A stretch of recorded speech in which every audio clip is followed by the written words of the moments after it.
Hello and welcome to my YouTube channel. If you're regular here, you know I review many photographic, audio and video related products. Well, if you're new here, well, that's exactly what I do. What I'm looking at is the Fujifilm X-T50. Now, I've actually reviewed the X-T50. I've done a couple of videos on the X-T50, one about its photography features and one about its video features. But it dawned on me, there's many people, probably thousands of people, that are on the waiting list for the Fujifilm X100VI.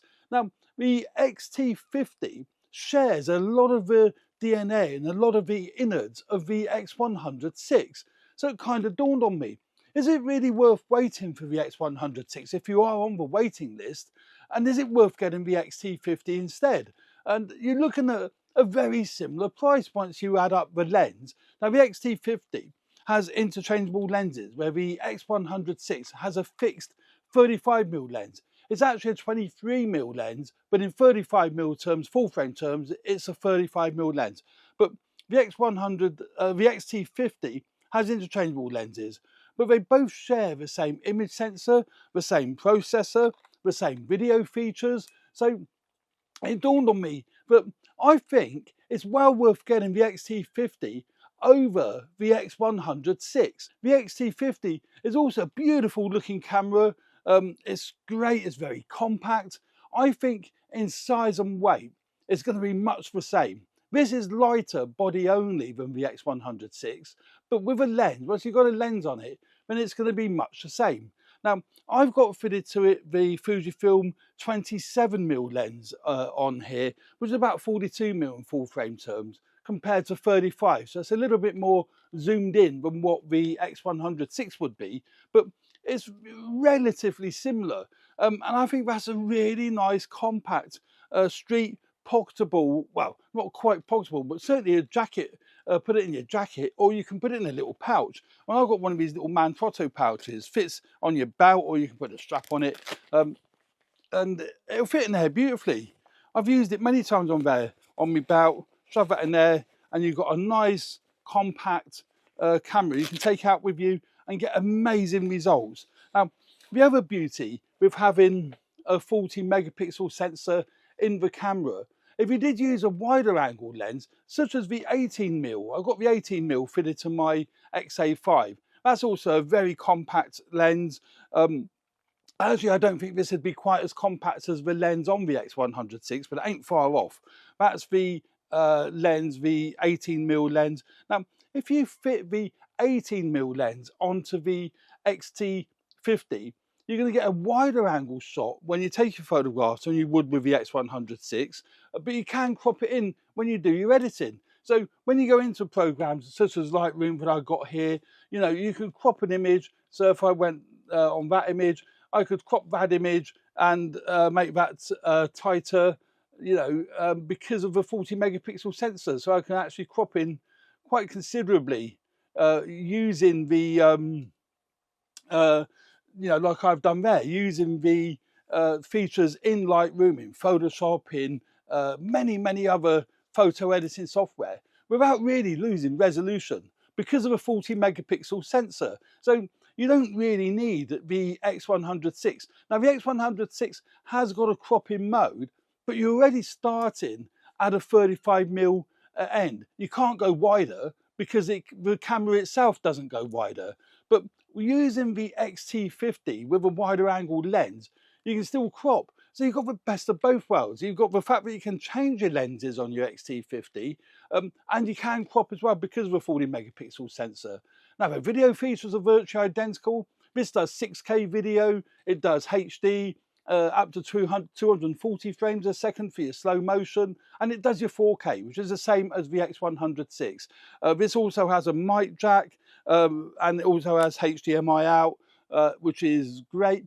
And you can monitor your audio via the USB-C port, which is the same as on the X-T100VI. So I think there's far more advantages getting an X-T50 than I would be getting the X100VI. I'm really glad that I got the X-T50 as opposed to the X100VI, because I would feel restrained by just having that fixed lens. So you can use this with prime lenses. As I say, I've got the 27mm lens on. You may even find after a while you prefer to put a you know, a zoom lens on. So the kit lens, which I've got here somewhere, this is their cheap X-T50 to 45 kit lens. It's optically, it's actually quite decent. It's a variable aperture lens, but that's a nice compact lens that you could put on your X-T50 and still be able to crop the images. Now, I'm going to flick through a few images here, not that many to be honest, but I'm going to flick through a few here. But I will leave a link to these images on my Flickr page, so you can take a look at them on Flickr. And then you can judge for yourself whether you think that they are, you know, decent images. And I think they will be pretty much identical to the X100VI. Now, the reason why I say pretty much identical, in theory, they should be the same because it's the same sensor and processor. But it will vary depending on what lenses you fit onto your X-T50. Because I would imagine the 35mm lens they've got fitted to the X100VI is a very high standard, very high quality lens. Where if you put cheap third-party lenses on the X-T50, you're not going to get the same results. But if you put decent quality lenses on the X-T50, such as the Fujifilm 27mm lens I've got on here, or the Fujifilm 18mm lens I've got here, then you are going to get pretty much the same results or better results. And you can put zoom lenses on the X-T50, which is great. I think the viewfinder arrangement on the X-T50 is better than on the X100VI. The actual quality of a viewfinder on the X100VI is a higher resolution than it is on here. This is a 2.3 million dot viewfinder. I think the X100VI is 3.6 million, but it also has an optical viewfinder on the X100VI. This one doesn't. This is purely electronic. You can't switch between optical and electronic as you can on the X100VI. But that doesn't worry me. I've got so used using mirrorless cameras having an electronic viewfinder anyway, so I'm not concerned about that. I find that absolutely fine. This has got a dedicated dial for your simulation modes. That could be useful. Now, I do use that. I quite often set it to black and white, so I will shoot JPEGs in black and white and then raw images, and the raw is what comes off the sensor, so that would be full color. So you've got the best of both worlds then. I don't think there's many people that actually point that out, but if you are using simulations, you can do both. If you set your camera to RAW and JPEG, you get the best of both worlds. So you get what you've set your simulations to, but you also get the RAW files, which is RAW basically. It's the actual RAW image that has come off the sensor, and that's full color. The only downside is what you see on the back of the screen and in the viewfinder is what you've got the simulation mode dial set to. So if you've got it set to black and white, you see a black and white image, you see a black and white image on the screen and in the viewfinder. What would be nice if Fujifilm could do a firmware update where you can set your simulation mode to black and white, to you know, color, to whatever you want, but you can set your monitor to view in color, even if you've got black and white set. That would be really helpful for me. I do find that's one slight issue. It's not a big drawback at all, really, but it's, you know, something to bear in mind if you do want to shoot both RAW and JPEG. What the viewfinder screen shows is what your simulation mode dial is set to. But it's got your shutter speed setting on the top, same as the X100VI. It's got your exposure compensation dial on the top there. It's actually, you know, a very well thought out, beautifully thought out camera, very similar to the X100VI. And it's got a great monitor, articulating screen, again, the same as the X100VI. So, you know, I would strongly recommend anyone who's waiting for the X100VI at least take a look at the X-T50 with one of the prime lenses, such as the 27mm or the 18mm, particularly one of those two. The 27mm is a bit tighter, as I said earlier, than the 35mm that comes on the X100VI, but at least you can interchange them. You can grow with it where you can't with the X100VI. What you've got is what you've got. They both take exactly the same battery, which is the 126S battery.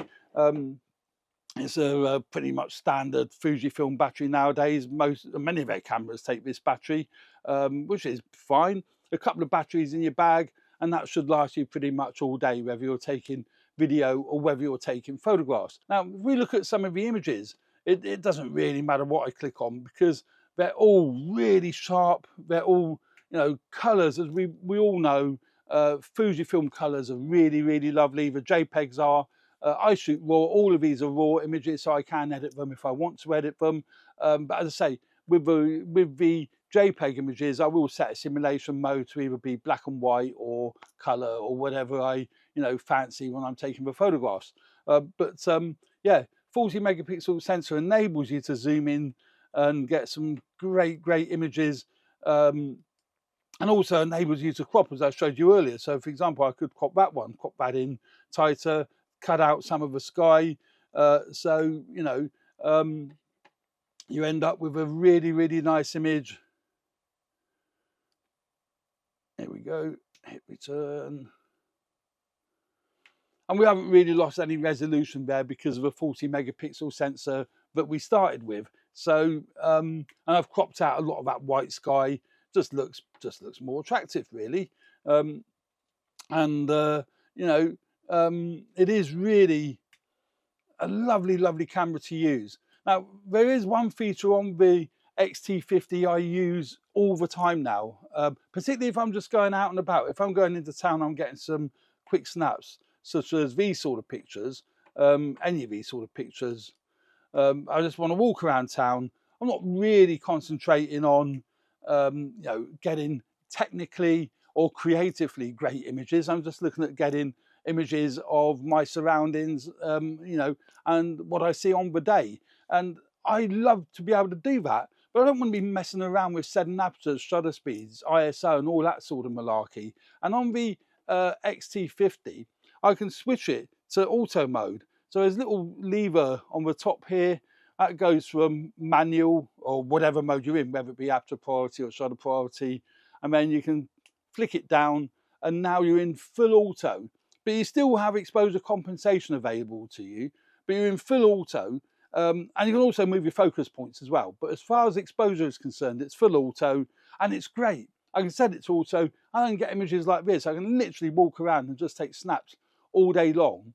And the great thing is, unlike the earlier models, in full auto, it will still do RAW and JPEG. So I can still come back to the studio here and edit them as I, you know, as I like.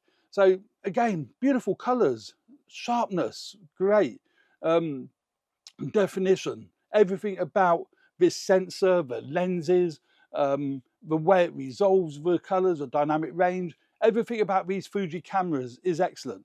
And I see no reason why the X100VI would be any different to this. Yeah, I think the X-T50 is an amazing alternative to the X100VI. If you're on the waiting list for an X100VI, the price is going to be pretty much the same if you include a lens. So one of the lenses and the body, and they're available. So yeah, there we go. It's just a quick video on my thought process, really, regarding that. I would be very interested to hear from anyone who owns an X100VI or an X100V, what you guys and girls think of the X-T50. Have you handled an X-T50? Have you bought an X-T50 to complement maybe your X100VI? The other nice thing is with the X-T50, and the same would be the same with the X100VI, as well as being able to fit it in my little black Manfrotto bag. As I said, I put that on my belt, got a Manfrotto bag, that's great.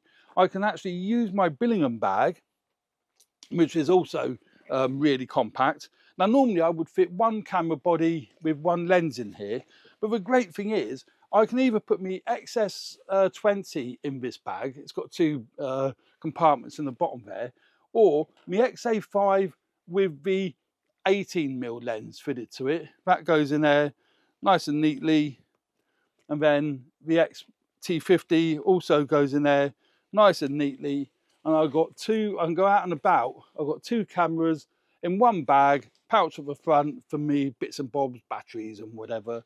And I have got the beauty of both worlds then, so I can shoot a really wide angle with the XA5 or the XS20 if that's what I take, and a tighter shot with the X-T50. Very lightweight, very compact, nice and easy to go out with. So yeah, great little camera. I love it. I absolutely love it. And I can recommend any of the Fuji cameras, any of the newer Fuji cameras for sure. And even dating back to some of the older ones like the X-A5. I can highly recommend Fuji cameras, they're brilliant. So there we go. Thanks very much for watching. I hope you found this video useful. Please leave comments in the comments section as to what you think of the X-T50 or the X100VI. That would be really, really good. I'm really interested to find out what people's views are on this particular camera. So there we go, thanks very much. Stay tuned for more videos related to video photography, podcasting, so on and so forth. Don't forget to subscribe if you haven't already done so. That would be really fantastic. So cheers for now. Bye.